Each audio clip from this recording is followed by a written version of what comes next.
नमस्ते दोस्तों, मैं डॉक्टर धीरज हत्ते, हिंदी विभाग प्रमुख, संजीवनी महाविद्यालय चापोली। आज के इस ऑनलाइन ताशिका में आप सभी का हार्दिक स्वागत है। बीए द्वितीय वर्ष ऐच्छिक हिंदी पाठ्यक्रम के अंतर्गत निबंध तथा कथ्यतर गद्य इस 8वें प्रश्न पत्र में हरिशंकर परसाई जी का एक चर्चित निबंध नीलकंठ को देख रहे हैं। इसके पूर्व की ताशिका में हमने हरिशंकर परसाई का जीवन परिचय देखा है। आज इस नीलकंठ निबंध की हम चर्चा करते हैं। दोस्तों, हम जानते हैं कि हरिशंकर परसाई हिंदी व्यंग्य के क्षेत्र के एक विशेष हस्ताक्षर हैं, जिन्होंने व्यंग्य को विधा नहीं तो उन्होंने स्पिरिट शब्द का प्रयोग किया है। हिंदी व्यंग्य साहित्य को उन्होंने विधा के रूप में वो दर्जा प्राप्त कर दिलाया। स्वतंत्रतर निबंधकारों में शीर्षस्थ व्यंग्यकार के रूप में हरिशंकर परसाई जाने जाते हैं। नागपुर विश्वविद्यालय से इन्होंने एमए हिंदी में किया।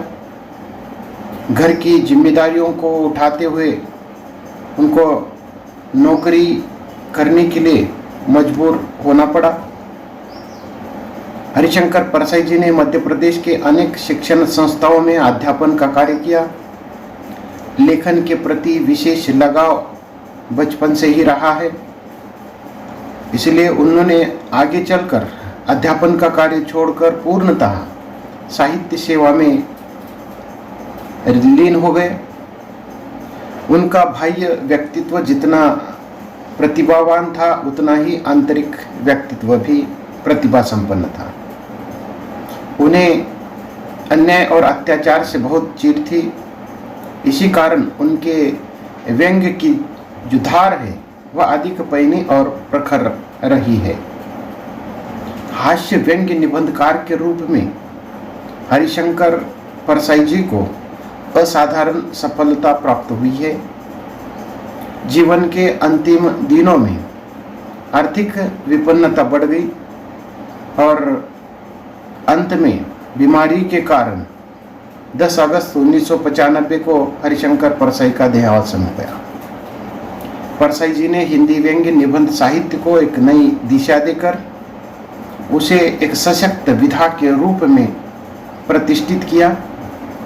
अपनी रचनाओं में परसाई जी ने व्यक्ति और समाज की दुर्बलता और विडंबना पर गहरी चोट करने का काम किया है। उनके जो व्यंग्य है केवल व्यक्तिगत राग द्वेष या सस्ता मनोरंजन नहीं है, तो उसमें एक गहरा जीवन बोध अभिव्यक्त होता है। हमने इसके पहले चर्चा की है कि उन्होंने कहानियाँ, उपन्यास, निबंध तथा कई स्तंभ लेखों का महत्वपूर्ण जो लेखन किया है। कई महत्वपूर्ण जो सम्मान और पुरस्कार उनको प्राप्त हैं। अंत में यही कहा जा सकता है कि हरिशंकर परसाई जी का जो व्यंग्य है वो कबीर की तरह हथौड़ी की चोट करता है और बिहारी की तरह गागर में सागर भरने की क्षमता रखता है। तो ये जो व्यंग्य है, हिंदी साहित्य में व्यंग्य सदियों पूर्व से विद्यमान रहा है। कबीर के पूर्व भी तो इस प्रकार का जो व्यंग्य है हिंदी कविता में व्यंग्य वक्रोक्ति के रूप में विद्यमान था। इस व्यंग्य को हथियार बनाकर सामाजिक जो विसंगतियां हैं, जो पाखंड है, उसको बेनकाब करने का जो कार्य है मध्यकाल में कबीरदास ने किया था। तब से लेकर आज तक ये जो व्यंग्य है हिंदी कविता के अतिरिक्त गद्य की अनेक विधाओं में अपनी एक सशक्त जो उपस्थिति है वो दर्ज करता है। आज के परिवेश में ये जो व्यंग्य साहित्य है एक विधा के रूप में केंद्र में आया है। इस व्यंग्य को अंग्रेजी में सटायर कहते हैं और वह हास्य से एकदम भिन्न रहा है। तो हम हरिशंकर परसाई का ये जो व्यंग्य निबंध है उस निबंध की चर्चा देखते हैं। नीलकंठ, इस व्यंग्य निबंध में व्यंग्यकार हरिशंकर परसाई जी समाज में व्याप्त जो नीलकंठी प्रवृत्ति है उस पर करारा व्यंग्य करते हैं। जो दुख का व्यापार कर उसका ढिंढोरा पीट कर प्रदर्शन करती है।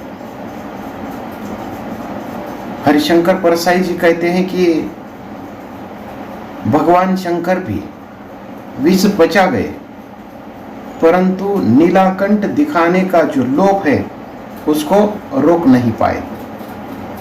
आज तो यह जो प्रवृत्ति है अत्यधिक बढ़ती हुई दिखाई देती है कि जहर तो कम से कम पिए और कंठ अधिक से अधिक नीला दिखाएं। तो इस प्रकार की जो प्रवृत्ति है समाज में अत्यधिक बढ़ती हुई दिखाई देती है और इसी प्रवृत्ति का जो पर्दाफाश है या इसी प्रवृत्ति पर चोट करने का जो प्रयास है हरिशंकर परसाई जी ने इस निबंध के माध्यम से किया है। इतना ही नहीं तो कोई तो अपने गले पर शाही पोत कर ही नीलकंठ बने घूम रहे हैं। मनुष्य अपने दुख का जो प्रदर्शन है करते हुए समाज से मान्यता प्राप्त करना चाहता है और इसी दुख के चस्के ने यहाँ दुख का व्यापार फैला दिया है। तो कहीं कहीं पर गरीबी दिखाने की जो तीव्र लालसा है लोगों में दिखाई देती है। उसका भी जो प्रदर्शन है इस निबंध के माध्यम से निबंधकार ने किया है। परसाई जी के अनुसार अगर किसी के मंगल के लिए जहर पीना पड़े तो वह स्वेच्छा से पिए, पर कंठ नीला करके गर्व से घूमो मत। इस प्रकार का जो संदेश है इस निबंध के माध्यम से वो देना चाहते हैं।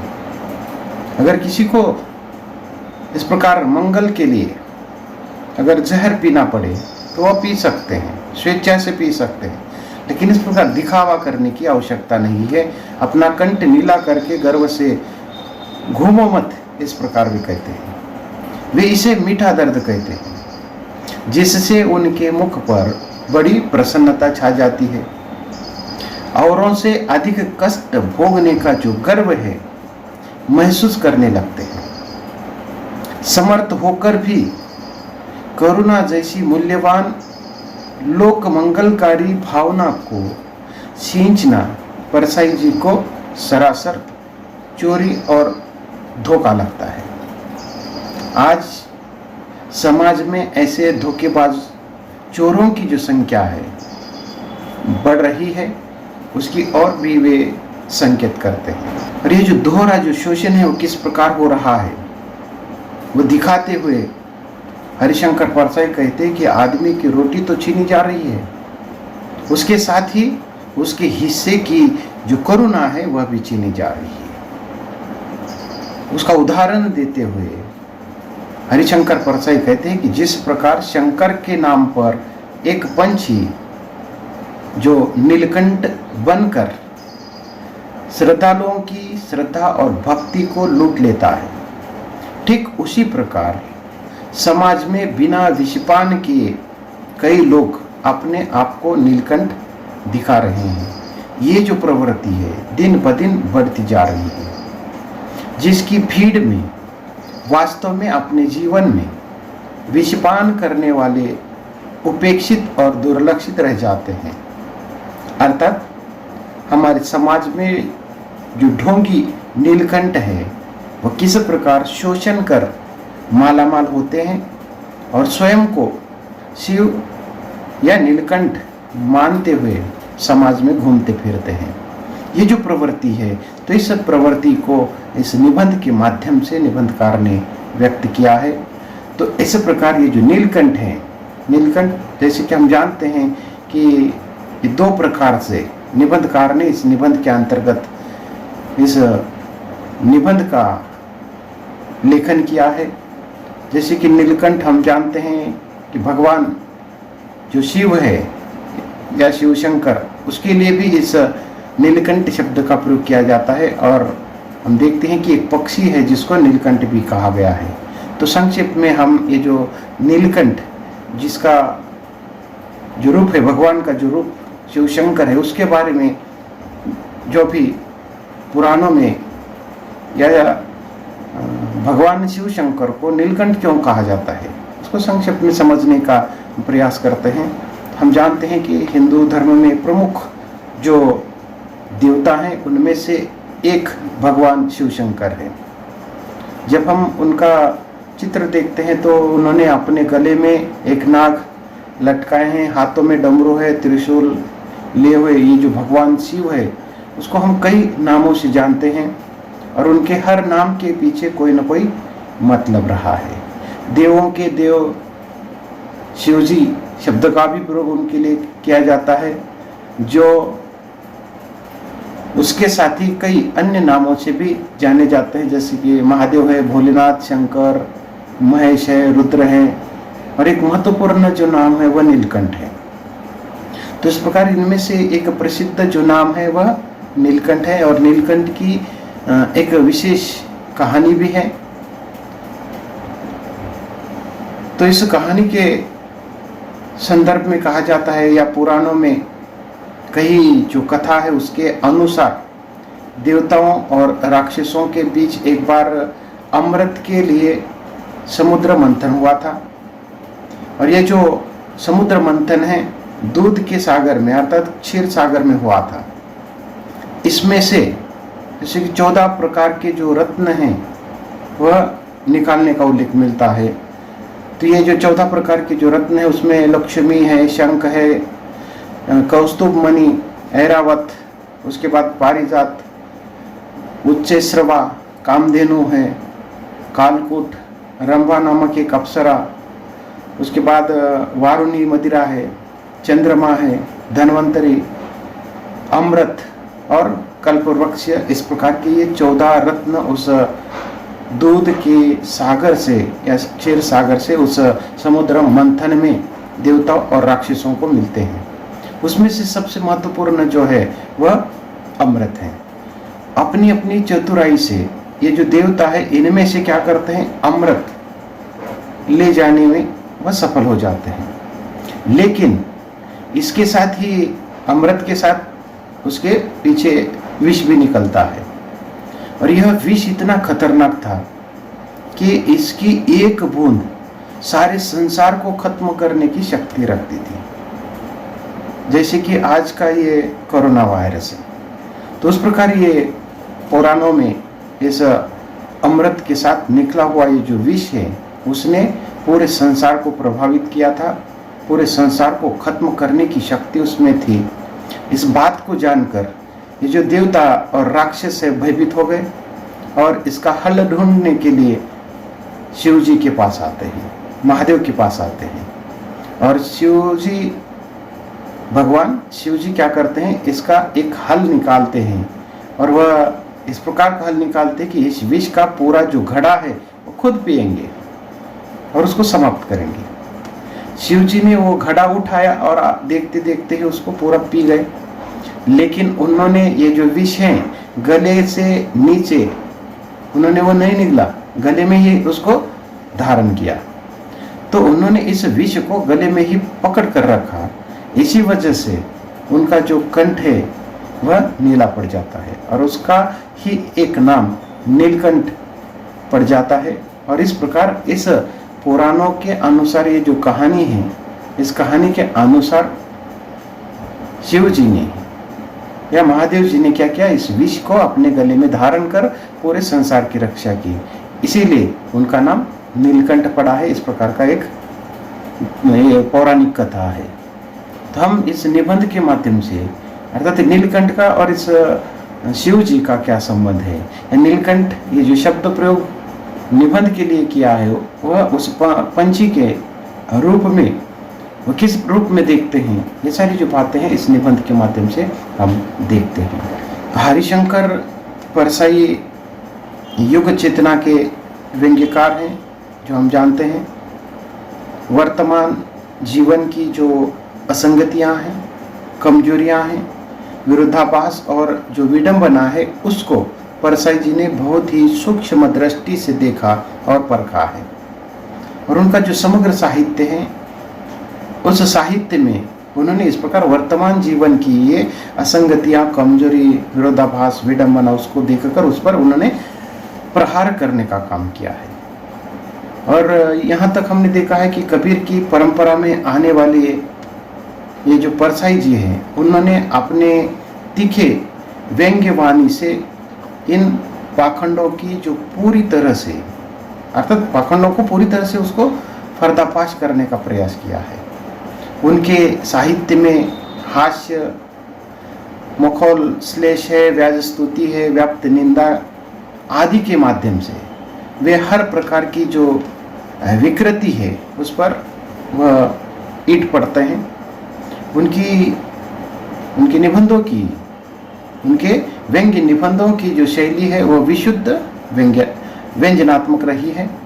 और हरिशंकर परसाई जी का ये जो निबंध है नीलकंठ नाम का, उसके माध्यम से उन्होंने, नीलकंठ भगवान शंकर का नाम है, उसका भी उल्लेख उन्होंने निबंध के अंतर्गत किया है और उसी के आधार पर उन्होंने इस निबंध की रचना की है। हरिशंकर परसाई जी का निबंध नीलकंठ, जिसमें नीलकंठ भगवान शंकर का नाम है। समुद्र मंथन की ये जो कथा है संक्षिप्त मात्रा में आपके सामने मैंने रखी है कि उनका जो नाम है नीलकंठ क्यों पड़ा। समुद्र मंथन का जो अमृत उससे निकलता है तो उसके पश्चात विष भी निकलता है, जिससे या जिसकी गंध मात्र से संसार अचेत होने लगता है। तब ब्रह्मा के अनुरोध से शिव जी क्या करते हैं, उसे अपने गले में धारण कर लेते हैं, जिससे उनका जो कंठ है कुछ नीला पड़ जाता है और उसी से उनका जो नाम है नीलकंठ हो जाता है। तो इस विशेषण का जो प्रयोग है प्रतीक रूप में निबंधकार ने ऐसे व्यक्ति के लिए उन्होंने किया है जो जनहित इसी से होता है, जो जनहित के लिए सामूहिक संकट को अपने ऊपर लेकर अपने प्राणों को उत्सर्ग कर सकते हैं। तो ऐसे व्यक्ति के लिए उन्होंने इस प्रकार के नीलकंठी प्रवृत्ति का प्रतीक रूप में प्रयोग किया है। हरिशंकर परसाई ने इस निबंध के माध्यम से कई सारे उदाहरण देकर इस नीलकंठी प्रवृत्ति के जो लोग हैं, जैसे कि मूलतः ऐसे भी समाज में कुछ लोग होते हैं जो जनहित के लिए सामूहिक संकट को अपने ऊपर लेते हैं, अपने प्राणों को उत्सर्ग भी कर सकते हैं। परंतु दूसरी तरफ एक ऐसा वर्ग भी है, ऐसे भी कुछ लोग हैं जो केवल उस नीलकंठ पक्षी की तरह, पंछी की तरह दिखावा करते हैं। तो ये जो दूसरी प्रवृत्ति के जो लोग हैं, जो ढोंगी प्रवृत्ति के लोग हैं, जो दिखावा करते हैं, तो उन लोगों पर प्रहार करने का काम निबंधकार या व्यंग्यकार हरिशंकर परसाई जी ने किया है। तो इस निबंध में उन्होंने कई उदाहरण हमारे सामने रखे। हरिशंकर परसाई ने इस निबंध के अंतर्गत कई उदाहरण दिए हैं। उसमें से एक उदाहरण स्वतंत्रता संग्राम में भाग ले रहे एक सज्जन का है।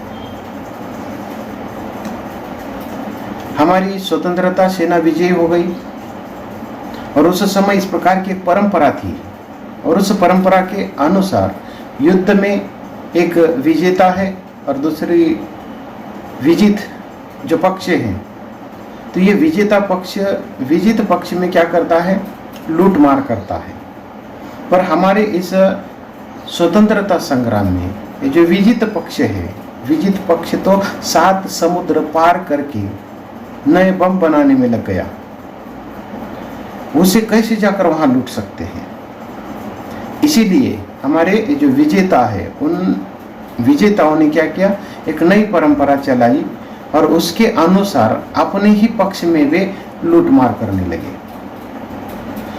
इस उदाहरण में जो सज्जन के संदर्भ में बताया गया है कि वे सज्जन क्या करते हैं, लड़ाई में पहली कतार में थे, परंतु इस नए शूर कर्म में, अर्थात ये जो विजेता पक्ष में लूटमार की जो एक नई परंपरा चलाई, उस परंपरा में ये जो सज्जन है इस नए शूर कर्म में अंतिम कतार में रह जाते हैं और अंत में उन्हें कुछ भी हासिल नहीं होता है उस लूट में। तब ये बैठे बैठे इस स्वतंत्रता का जो घाव है दिखाकर लोगों से सहानुभूति अर्जित करने लगे। स्वतंत्रता संग्राम में कुछ लोगों को निठल्लेपन के जो संस्कार है दे दिए थे, वे मजे में बैठे बैठे कष्ट सहने लगे। लोग कहते हैं कि वह बेचारा बड़ी तकलीफ उठा रहा है, अर्थात उस सज्जन के संबंध में, अर्थात उसके तो हाथ में कुछ नहीं लगा और लोगों की जो सहानुभूति है वह अर्जित करने लगा। और उसके बारे में लोग क्या कहते हैं कि वह बेचारा बड़ी तकलीफ उठा रहा है। वे सुनते ही ये जो महाशय हैं सज्जन, वो बड़े प्रसन्न होते हैं। ऐसा आनंद और गर्व का अनुभव उन्हें होता है कि यदि कोई काम धंधा मिलता तो भी वे नहीं करते, सिर्फ सुनने का और उसका आनंद लेने का। स्वातंत्र्य शूर नौकरी कैसे करे या किस प्रकार का काम कैसे करे? विक्टोरिया कोसवाला किसी सेठ के फटकार पर पुरानी वर्दी में चौकीदार कैसी करे? कुछ दिनों में ये जो घाव है भर जाते हैं और उन्हें देखने वाले कम हो जाते हैं और उन्हें देखने वाले कम हो जाने के कारण तब उन्होंने एक अच्छी नौकरी कर ली। तो इस प्रकार जैसे कि जब तक लोग उनके बारे में सहानुभूति दिखाने लगे या सहानुभूति दिखाते रहे, तब तक ये महाशय उसका आनंद उठाते रहे। किसी प्रकार का काम धंधा या किसी प्रकार की कोई नौकरी वह नहीं करते हैं, केवल उसका अर्थात उस सहानुभूति का वह आनंद उठाते हैं और गर्व से उसका अनुभव करने लगते हैं। लेकिन कुछ दिनों के बाद उनके ये जो घाव है वो भर जाते हैं और धीरे धीरे उनको देखने वाले, उनके बारे में इस प्रकार की सहानुभूति दिखाने वाले कम होने पर क्या करते हैं, एक अच्छी नौकरी करते हैं। इस प्रकार के लोगों की जो प्रवृत्ति है केवल दिखावे की है। तो इस प्रकार ऐसे लोगों पर करारा जो व्यंग्य है, व्यंग्यकार हरिशंकर परसाई जी ने किया है। आगे कई ऐसे जो उदाहरण है वो देते हैं। तो ऐसे ही एक व्यक्ति के संदर्भ में वे लिखते हैं कि किसी अपने की मृत्यु हो जाने पर सिर मुंडाने वाले जो लोग हैं, अर्थात उसके अनेक कारण हो सकते हैं, परंतु एक ऐसे महाशय का उन्होंने इसमें एक उदाहरण दिया है। तो एक ऐसे महाशय हैं जो कि दुख स्पष्ट दिखे और उसे समाज में मान्यता मिले, इसलिए अपने सिर को वो मुंडाते। ऐसे जो महाशय है वह अपना सिर मुंडा कर अजब तरीके से समाज में क्या करते हैं, अर्थात दिखावा करते हैं। जब कोई परिचित उन्हें मिलता है तो वह बेचारे के हृदय में चाहे उस क्षण आनंद के हिलोरे उठते हैं, पर उसे देखकर यह एकदम क्या करते हैं, मुंह गिरा लेते हैं। जैसे कि ये अपना सिर मुंडाते हैं। कोई परिचित जब उन्हें मिलता है तो अर्थात बहुत बड़ी ही पहले तो खुशी होती है, लेकिन उसको देखते ही एकदम मुंह गिरा लेते हैं। और जब वह पूछते हैं, पूछने पर बड़ी गंभीरता से उस परिचित से कहते हैं कि परिचित का पूछने पर उसको उत्तर इस प्रकार देते हैं कि क्यों भाई, सब कुशल तो है। तब ये जो महाशय हैं जिन्होंने सिर मुंडा लिया है वो कहते हैं कि भैया माता आराम नहीं रही। उसे अभ्यास से मजा हुआ उत्तर मिल जाता है और वह अपना जो मुंह है लटका लेता है। उन दोनों के बीच में मैया माताराम के प्रति चर्चा भी होती है। राम राम भैया, बड़ा कुशल हुआ, क्या बीमारी थी? तो इस प्रकार वो परिचित पूछता है, तब ये महाशय कहते हैं कि क्या बताओ भैया, कुछ पता नहीं चला, बात करते करते चल दी। राम राम, कैसी अच्छी मौत पाई है माता राम ने, बड़ी पुण्यात्मा रही। तो इस प्रकार जैसे कि उनसे वो सहानुभूति पाते हैं।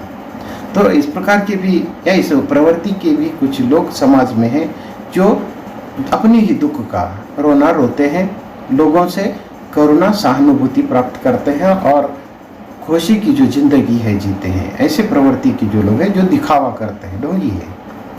आगे हरिशंकर परसाई जी कहते हैं कि एक उदाहरण देते हुए वो लिखते हैं कि मेरे एक दोस्त के चाचा की मृत्यु हो गई। मेरे एक दोस्त के चाचा की मृत्यु हो गई। उनका कोई लड़का नहीं था। उनकी सारी जो संपत्ति है उस भतीजे को मिलने वाली थी। इसीलिए उस भतीजे ने क्या किया, उनकी आरती में, उनकी आरती ऐसी प्रसन्नता से बांधी, उसको ऐसा सजाया जैसे अपने ही शादी में वह मंडप तान रहा है। ऐसे शोक में वह क्या करता है, शीर वह अपना घुटाता है और ऐसा लगता है कि मानो वर्षों की उसकी जो लालसा है वो पूरी हो रही है। शाम को वहाँ वह लेखक के साथ घूमने निकलता है। रास्ते में जो भी परिचित उन्हें मिलता है उसी से वह उदास मुंह बनाकर कहता है, भैया तुमने तो सुन ही लिया होगा कि हम पर वज्रपात हो गया। तो इस प्रकार ये जो परिचित व्यक्ति है उसके सामने इस प्रकार का जो दुख है वो व्यक्त करते जाता है। उसी समय उसके सामने जो परिचित है आगे आगे बढ़ जाता है तो वह फिर प्रसन्न हो जाता है। फिर कोई मिल जाता है तो अद्भुत तत्परता से वह दुख ओढ़ लेता है और कहता है, आपने तो सुन ही लिया होगा, हम पर दुख का पहाड़ टूट पड़ा है। तो इस प्रकार लेखक के साथ वह घूमने निकला है और देखते देखते 8-10 परिचित उसे मिल जाते हैं। उसमें से किसी ने वज्रपात और पहाड़ टूटने की जो बात सुनी, उस बात का जैसे कि उस लेखक के दोस्त पर अर्थात किसी प्रकार का कोई असर नहीं पड़ता है। तो इस प्रकार लेखक के साथ घूमते हुए उस दोस्त को 8-10 परिचित मिल जाते हैं। हर एक के सामने वह इसी प्रकार का रोना रोते हैं। आपने तो सुन लिया होगा कि हम पर वज्रपात और पहाड़ टूटने की जो बात है, हर एक को वह सुनाते हैं। लेकिन उन सबको लेखक के दोस्त ने ये जो बात है वह सुनाई, लेकिन वो जैसे ही आगे जाते हैं वो पुनः प्रसन्न हो जाते हैं। तो इस प्रकार निबंधकार इस निबंध के माध्यम से कई ऐसे दृष्टांत या उदाहरण देते हैं जिसके माध्यम से इस नीलकंठी प्रवृत्ति के जो लोग हैं वह हमारे सामने उन्होंने उपस्थित किया है या उन पर इस प्रकार का जो प्रहार है करने का प्रयास व्यंग्यकार हरिशंकर परसाई जी ने किया है। आज के लिए बस इतना ही हम यहाँ रुकते हैं। इसके आगे भी ऐसे कई उदाहरण हरिशंकर परसाई जी ने इस नीलकंठी प्रवृत्ति के लोगों के संदर्भ में दिए हैं, उसकी चर्चा हम अगले ताशिका में करते हैं। आज के लिए बस इतना ही, हम यहाँ रुकते हैं। धन्यवाद।